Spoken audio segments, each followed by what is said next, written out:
복습하고 오늘 요나서 2장과 3장까지 오늘 커버하려고 합니다. 그리고 내일 마지막 4장을 같이 나누겠습니다. 요나서가 넉 장인데 1장의 요절, 중요한 구절, 요절, 키버스, 열쇠가 되는 구절. 1장 몇 절이에요? 3절 말씀. 1장 3절은 이렇게 시작되죠. 그러나 요나가 여호와의 얼굴을 피하려고 일어나 다시스로 도망하려 하여. 자, 1장 3절의 근거에서 1장에 나타난 요나는 어떤 요나예요?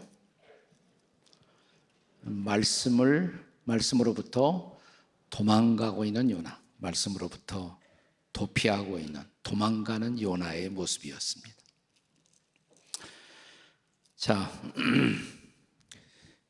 1장이 어떻게 끝납니까? 1장 맨 마지막 절에 보시면 도망가던 요나를 추적하시는 하나님, 큰 바람과 폭풍과 파도를 몰고 요나를 추적하셔서, 자, 마지막 절에 보시면 큰 물고기, 여호와께서 이미 큰 물고기를 예비하사 요나를 삼키게 하셨다, 이렇게 말합니다.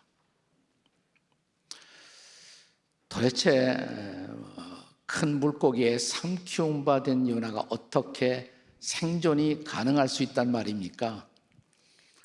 믿을 수 없습니다. 일본의 유명한 성서 교사였던 우치무라 간조라는 분에게 어떤 지성인이 와서 이런 질문을 했다고 합니다. 그때 그는 이런 대답을 했다고 그래요.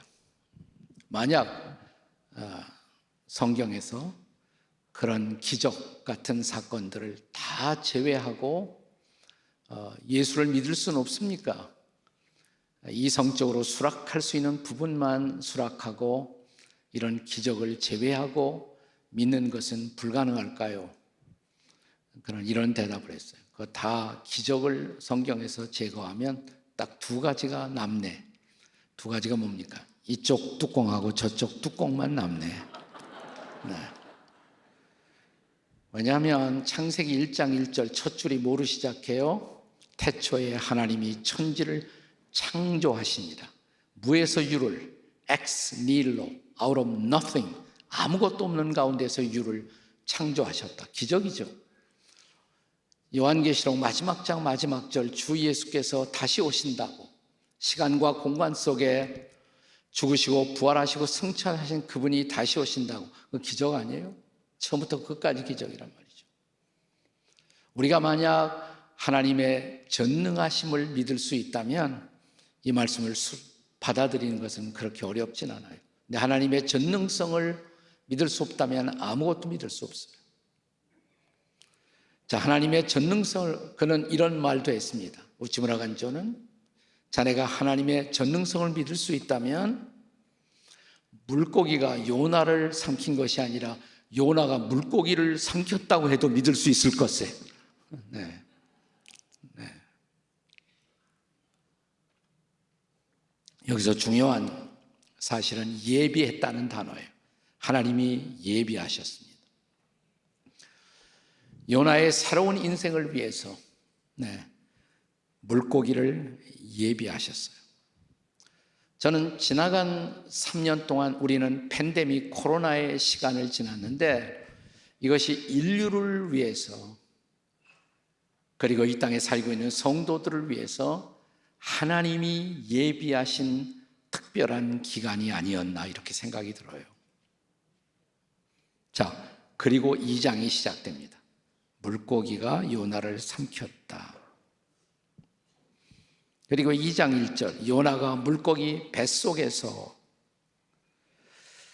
자, 이 뱃속에 들어갔던 요나가 경험했던 일련의 사건들, 그건 한마디로 죽음 같은 사건이에요.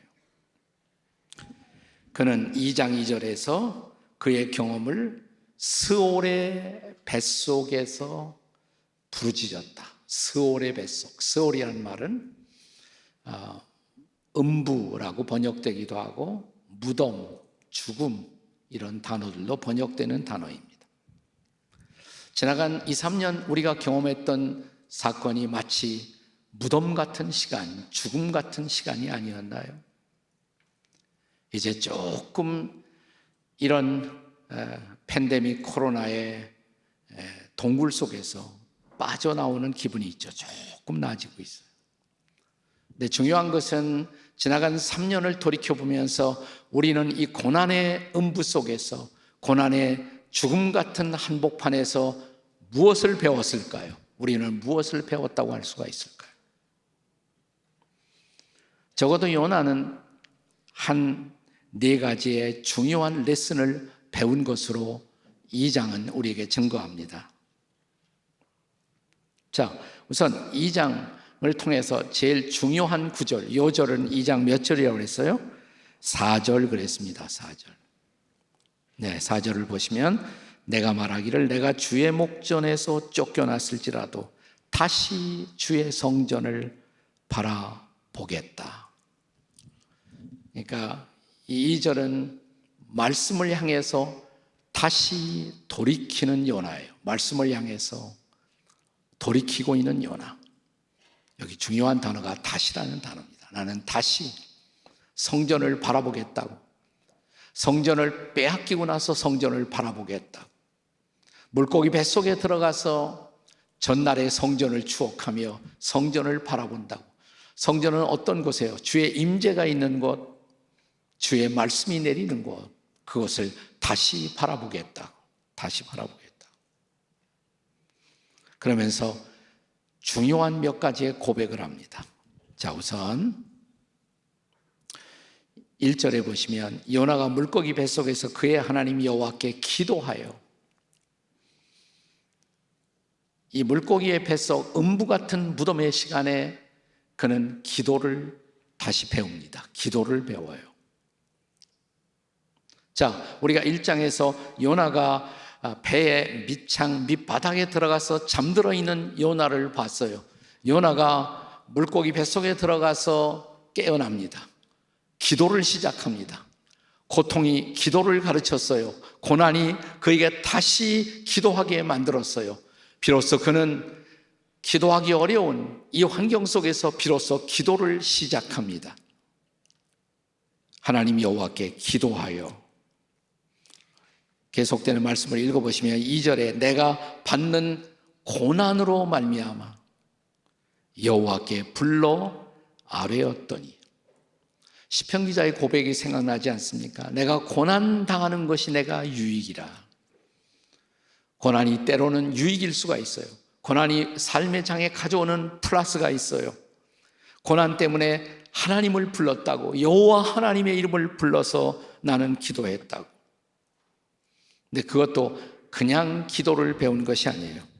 계속 읽어보시면 불러 아뢰었더니 주께서 내게 대답하셨고 내가 스오르의 뱃속에서 부르짖었더니.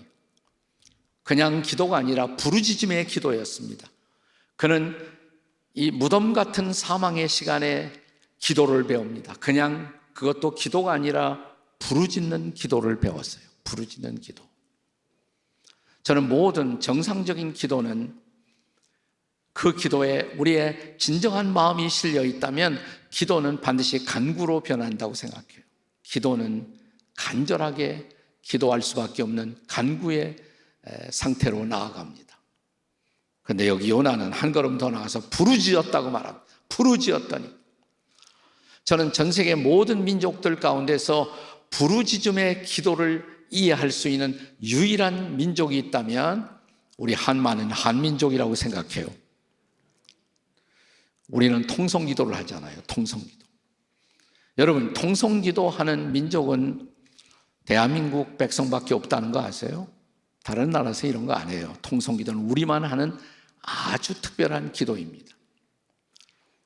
한국 역사를 연구하는 이들이 언제부터 통성기도가 시작되었을까?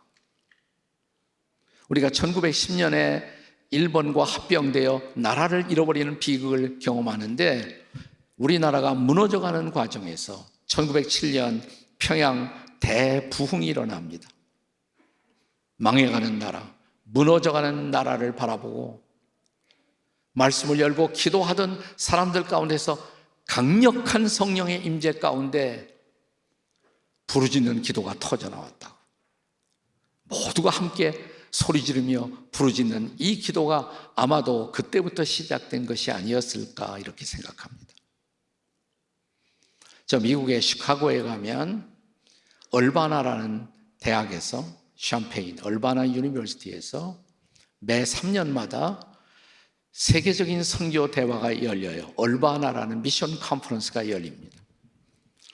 한번 제가 그 강사 중에 한 사람으로 초대를 받았는데 저에게 주어진 강의 제목이 뭐냐면 한국 교회의 기도를 소개하라는 거예요. 한국 사람들이 열심히 기도한다고 알려져 있거든요. 또 세상 사람들은 도무지 이해하기 어려운 소리질러 부르짖어 하는 기도도 있으니까 그런 거 아마 설명하라고 초대를 했던 것 같아요. 제가 딜레마가 생겼습니다. 이걸 뭐라고 그러나, 통성기도를 영어로 도대체 뭐라고 하면 좋을까? 무슨 crying out loud in prayer 뭐 이렇게 해야 되나?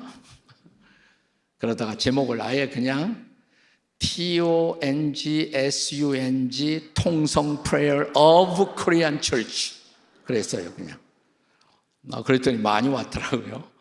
예, 수백 명이 왔어요. 한국교회 기도에 관심이 많았던 것 같아요. 근데 서양 사람들이 이해하기 힘든 것은, 아니 다 같이 소리를 지르는데 어떻게 기도가 가능하느냐는 거예요. 그래서 저도 이제 설명을 나름대로 했죠. 처음에 일제히 소리를 지르면 물론 그 나도 혼동되고 조금은 당분간은 시끄러울 수가 있다. 그러나 소리를 지르는 순간 내 기도에만 집중하면 잠시 후 옆에 있는 사람의 소리가 전혀 들리지 않는다. 그때부터 진짜 통성기도는 시작된다. 알 것 같기도 하고 모를 것 같기도 하고 사람들이 그런 표정을 짓더라고요. 네. 이 부르짖는 기도, 스올의 뱃속에서 부르짖었더니, 예레미야도 우리에게 유명한 하나님 앞에 직통 기도, 예레미야 333, 다이알 333 기억하시죠? 너는 내게 부르짖으라.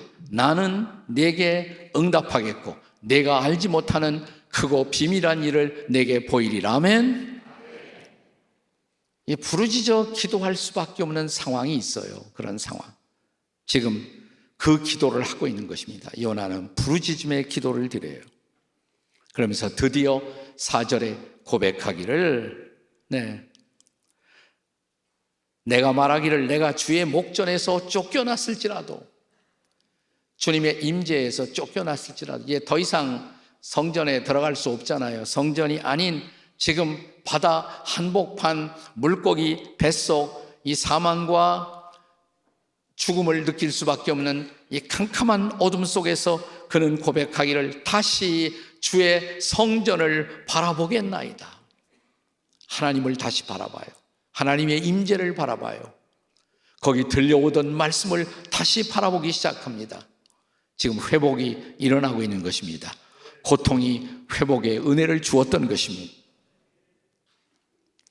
계속 쭉 내려가서 읽어보면 드디어 뜻밖의 요나의 입술에서 한 중요한 단어가 튀어나옵니다. 9절에 나는 감사하는 목소리로. 고통 속에서 감사가 나왔어요. 감사를 드린다고, 감사하는 목소리로. 때로 고통이 우리에게 진짜 감사를 가르치기도 합니다.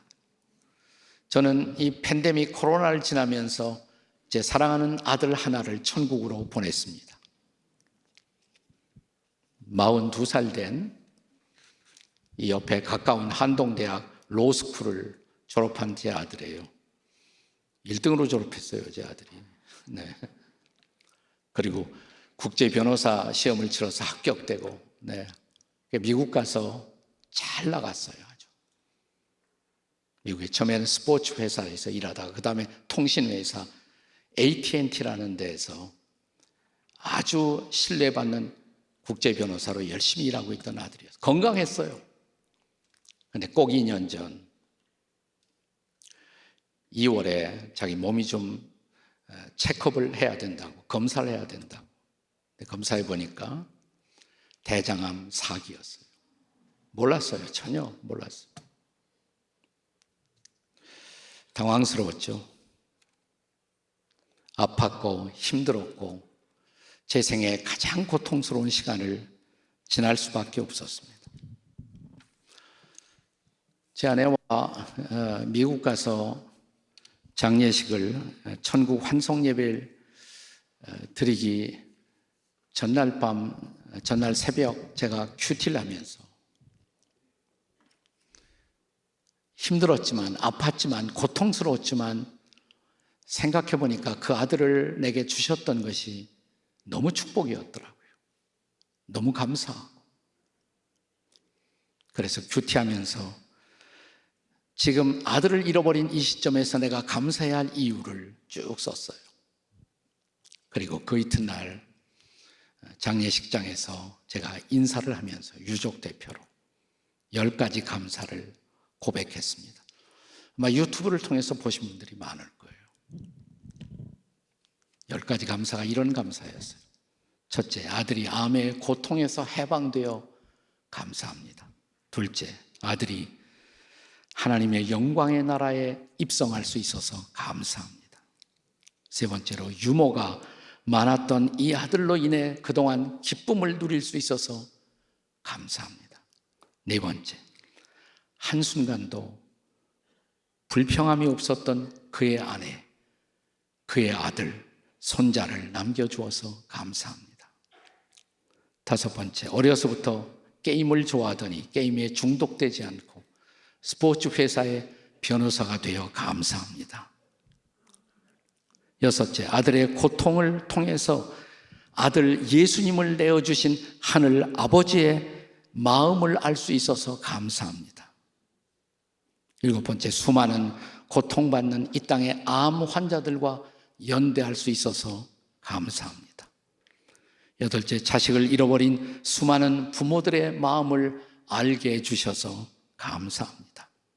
아홉 번째, 전 세계 수많은 중보 기도자들과 한 마음이 될 수 있어서 감사합니다. 마지막으로 아들이 간 그 천국을 가까이 소망하게 되어 감사합니다. 감사가 있더라고요. 그 속에서도 감사할 수 있었어요. 그뿐만 아니라 요나는 서원까지 드립니다. 나는 감사하는 목소리로 주께 제사를 드리며 나의 서원을 갖겠나이다.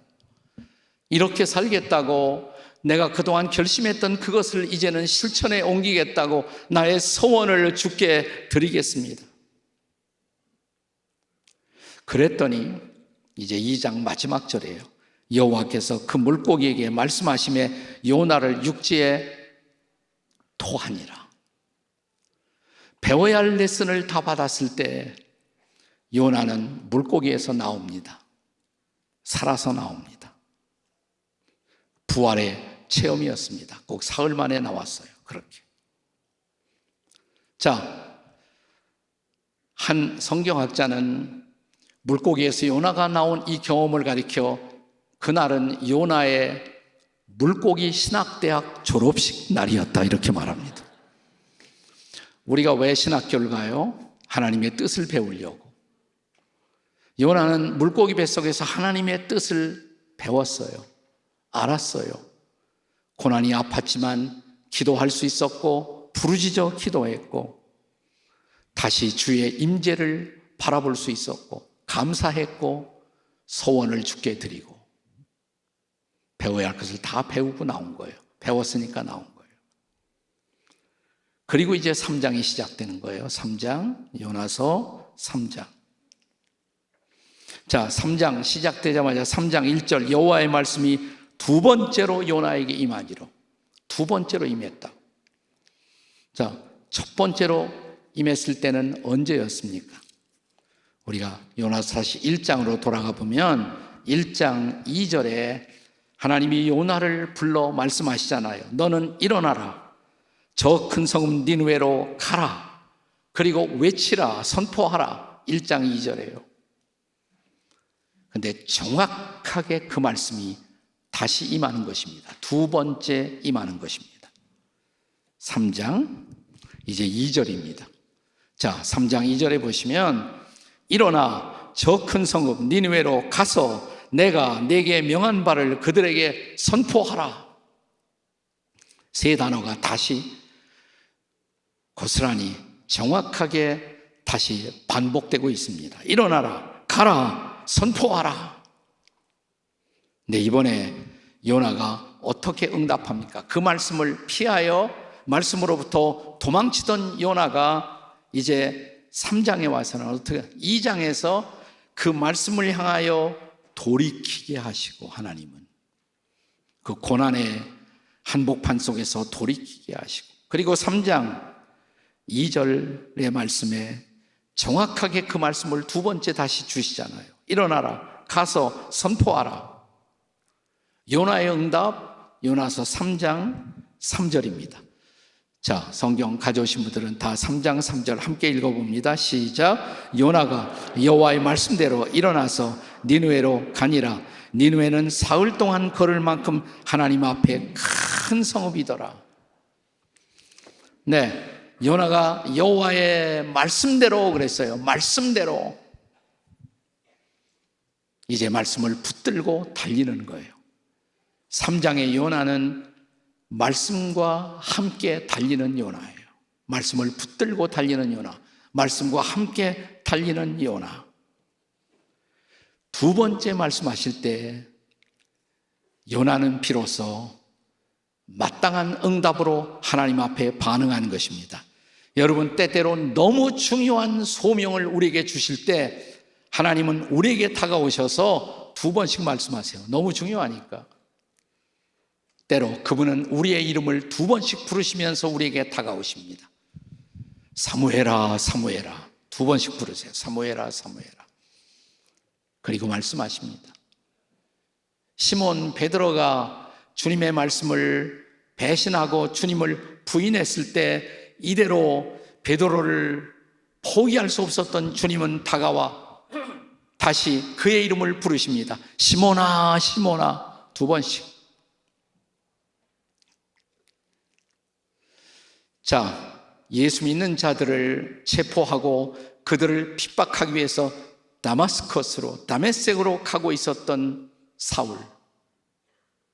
주님이 다가오시죠. 그리고 그의 이름을 부르십니다. 사울아, 사울아, 네가 어찌하여 나를 핍박하느냐. 두 번씩 부르시고 소명을 주세요. 다시 소명을 주십니다. 이것은 우리 인생에 주어지는 두 번째 찬스예요. The second chance. 두 번째 기회, 두 번째 찬스. 하나님이 두 번씩 말씀하시며 두 번째 기회를 주실 때 저와 여러분은 어떻게 반응해야 옳을까요?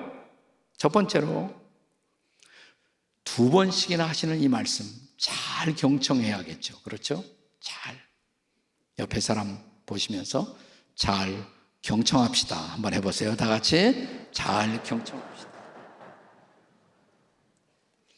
네, 두 번씩이나 하시는 중요한 말씀 잘 경청해야겠죠.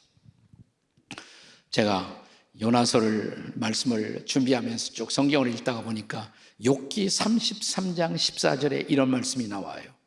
한번 따라서 읽어보세요. 하나님이 한 번 말씀하시고 다시 말씀하시되 사람들은 관심이 없도다. 너무 중요해서 두 번씩 반복해서 말씀하시는데 인생들은 관심이 없다고, 다른 것에 관심이 많아요. 네.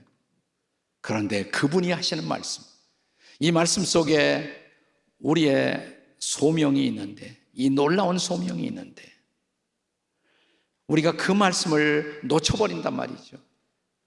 여러분, 제가 어제도 소명을 얘기했어요. 우리가 바울의 고백을 보면 소명이라는 것은 또 다른 말로 사명은 생명보다 더 중요한 것이에요.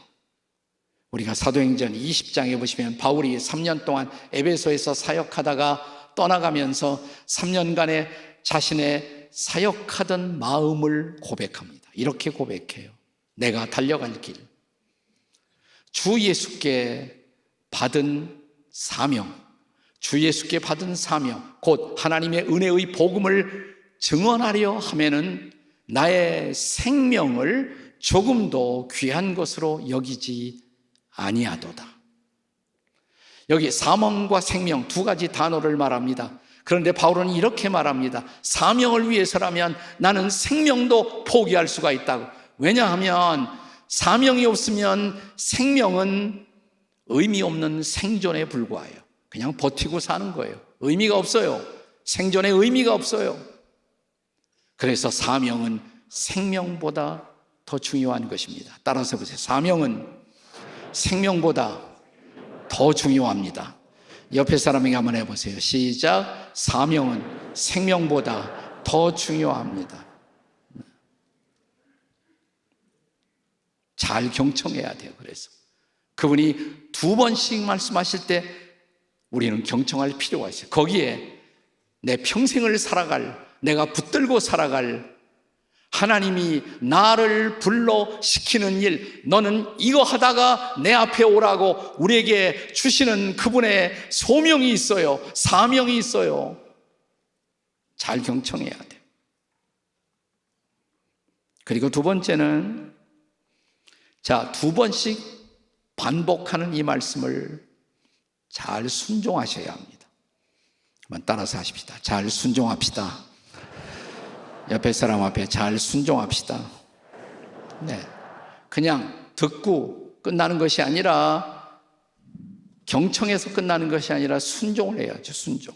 지금 요나는 순종하지 않습니까? 3장 3절에 요나가 여호와의 말씀대로 일어나서 니느웨로 가니라. 순종하는 거예요. 순종. 네. 저 남아프리카에서 사역하던 앤드루 모레이라는 아주 성자 같은 설교자가 있었어요. 그분은 늘 이런 강조를 했습니다. 우리가 예수를 믿는 순간 우리는 예수님의 학교에 입학한다고. 이 학교에서 평생 동안 배우는 단일한 레슨, 유일한 레슨이 있다고. 그 레슨은 순종의 레슨이라고. 평생 우리는 순종을 배우는 거예요. 우리가 히브리서 5장 8절에 보면 히브리서 기자는 이렇게 말합니다. 그는 예수 그리스도를 가리키는 거예요. 그가 하나님의 아들이시라도 받으신 고난으로 순종을 배워 온전함에 이르셨다고. 여러분, 예수님도 순종을 배울 필요가 있었어요. 하나님의 아들이신 예수님도. 그런데 때로 고난이 우리에게 순종을 가르친다고. 평소 우리가 순탄한 상황, 그 상황 속에서 순종을 배우지 못한 우리를 때로는 역경 속에 집어넣고 순종을 가르치십니다. 우리가 순종을 배울 때 주님을 닮아가는 것이죠. 순종을 배우지 못하면 이 사람은 아직도 신앙생활을 배우지 못하는 거예요. 평생을 두고 우리가 배워야 할 가장 중요한 레슨, 순종의 레슨인 것을 믿으시기 바랍니다. 한번 따라서 하세요. 순종을 배우지 못하면 옆에 사람 쳐다보고 잡종이십니다. 네. 순종을 배워야 순종해요. 아멘. 순종을 배워야 진짜 순종해요. 하나님의 순종이에요. 순종을 배우지 못하면 하나님의 백성이 아니에요. 그것은 순종을 배우는 저와 여러분이 되시기를 주의 이름으로 축복합니다. 두 번씩 반복해서 주시는 말씀, 순종을 배우라고 말씀하시는 것입니다. 두 번씩이나 반복해서 말씀하시고 기회를 주실 때 우리는 잘 경청해야 하고 잘 순종해야 합니다. 그리고 세 번째로 따라서 하세요. 순종의 결과를 기대합시다. 옆에 사람에게 해보세요. 순종의 결과를 기대합시다.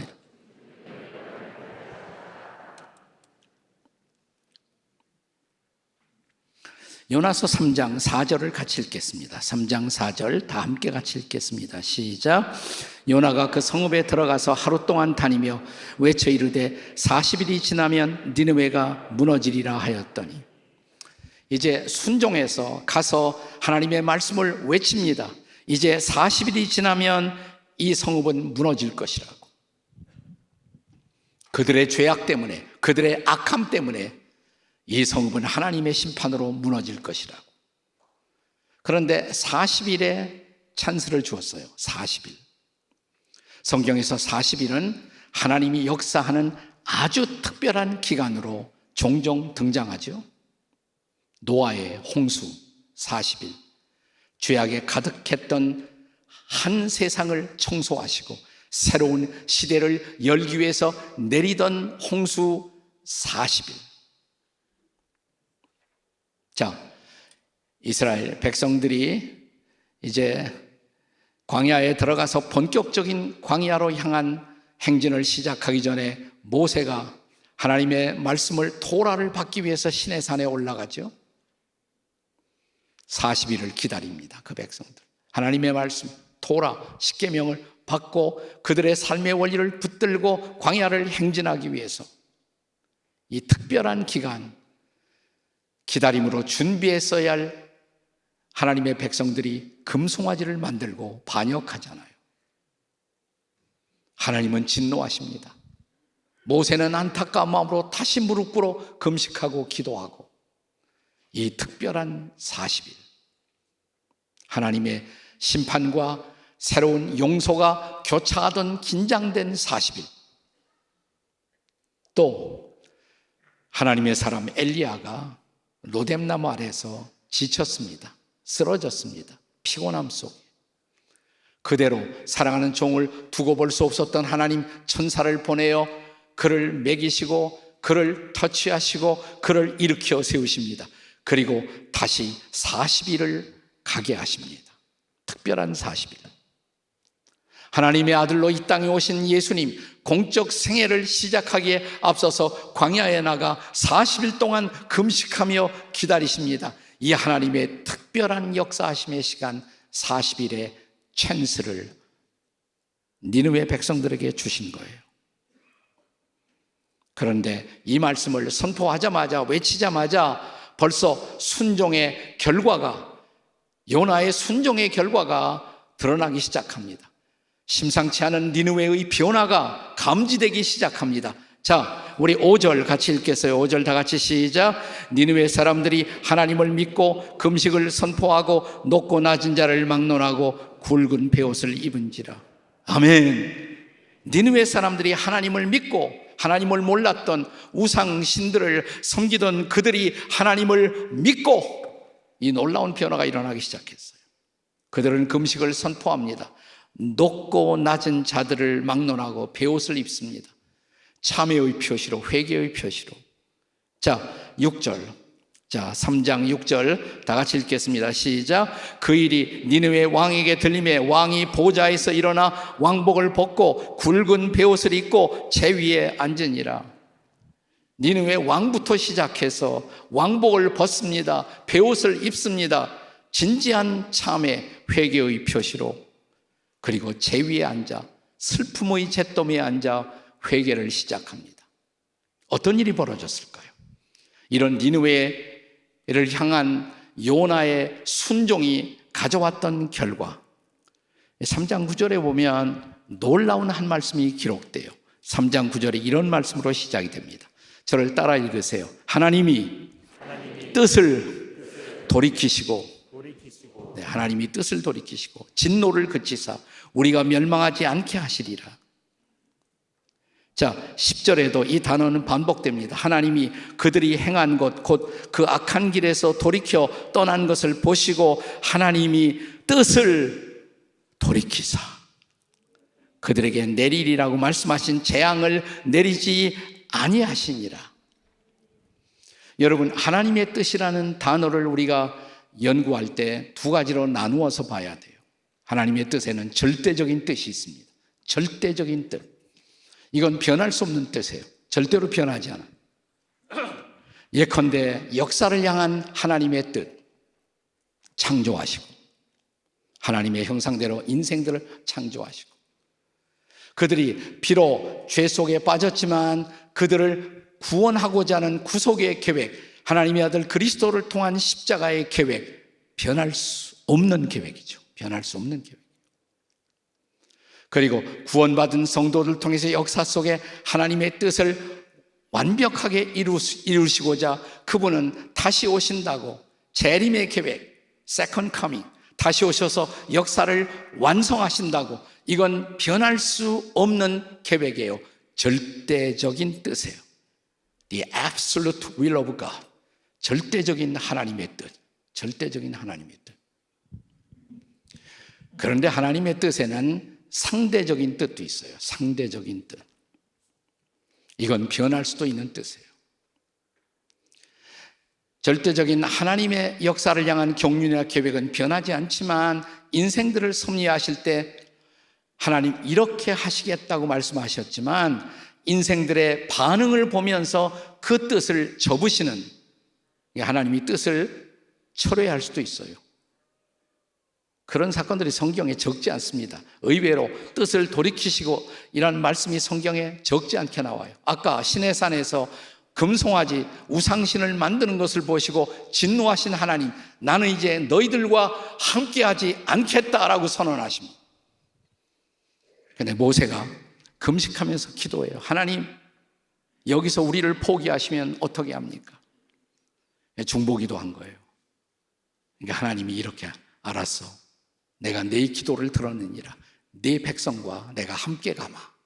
뜻을 바꾸셨어요. 저는 하나님의 예정을 믿어요. 그러나 하나님의 기계적 예정이 아니라 프로그래밍된 예정이 아니라 인격적 예정을 믿습니다. 인격적인 예정.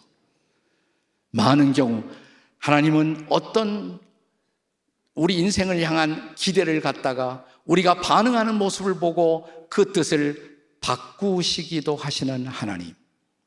히스기야의 생명을 가져가시려 했다가 그가 주님 앞에 눈물을 흘리며 기도했더니 내가 15년 더 생명을 주마. 그래서 기도가 중요한 거예요. 그래서 간구하는 것이 중요해요.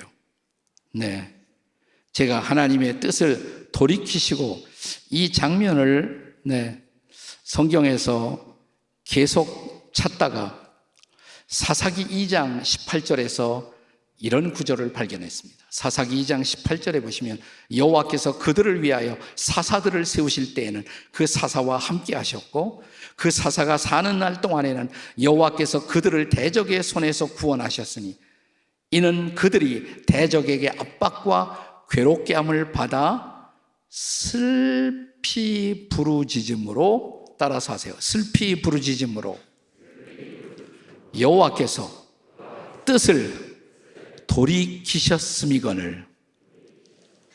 외적에 의해서 침략을 받고 이스라엘 백성들의 삶이 말이 아닐 때 하나님 앞에 하나님 한 번만 더 찬스를 주세요. 그리고 슬피 울며 기도했더니 뜻을 접으셨어요. 그 이방 민족을 통해서 당신의 백성을 징계하고 심판해야 되는 계획을 접으시고 사사를 세워 그들을 구원하시는 하나님.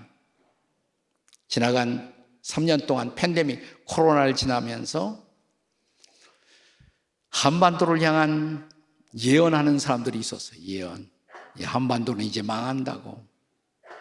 그럴지도 몰라요. 정신 차리지 못하는 이 한반도를 향한 하나님의 심판의 계획이 있었을지도 몰라요. 한국교회 더 이상 미래가 없다고, 한국교회는 끝났다고 예언한 사람들이 있었어요. 그럴지도 몰라요. 한국교회 많이 잘못했어요. 이제 하나님의 버림을 받아 마땅한 모습들이 우리에게 있었어요. 그러나 사랑하는 여러분, 우리가 정말 주 앞에 엎드려 기도한다면, 부르짖어 기도한다면, 회개하고 기도한다면, 정말 눈물로 주의 은혜를 구한다면 하나님은 두 번째 찬스를 주실 수 있다. 믿으십니까?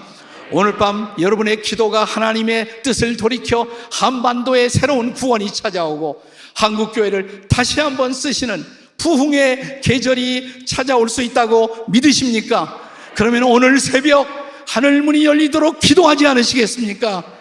주님 우리를 불쌍히 여겨달라고, 다시 한번 기회를 달라고, 오늘 기도할 때 두 번째 기회가 오는 이 새벽이 될 수 있기를 주의 이름으로 축원합니다.